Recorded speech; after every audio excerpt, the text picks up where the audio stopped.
Hi, I'm Simon with AppliancePartsPros.com. Today we're going to show you how to repair your appliance. Are you ready?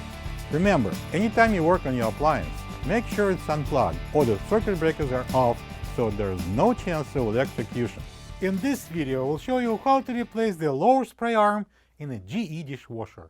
It's going to be a very easy repair. Should only take a few minutes to show you how to do it. When you open up the package, you're going to get a new lower spray arm. This lower spray arm is mounted at the bottom of the dishwasher in the center on the water supply tube.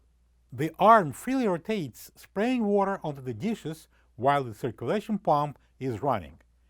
If your dishes are not coming out clean, check the lower spray arm for cracks and clogs and replace it if needed. To get to the part, we need to open the dishwasher door.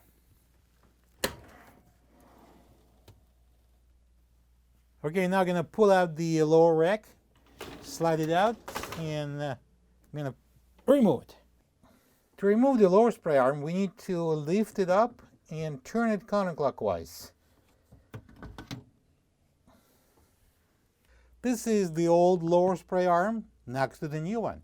If you don't have this part, you can get it from AppliancePartsPros.com. I'm going to install the new lower spray arm. I'm going to place it right there in the center, and I'm going to turn it clockwise.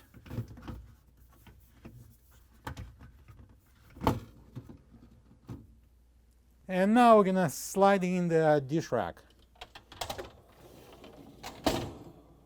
And now we can close the door. Plug the dishwasher in and enjoy your clean dishes. Thank you for being a part of another successful repair brought to you by AppliancePartsPros.com.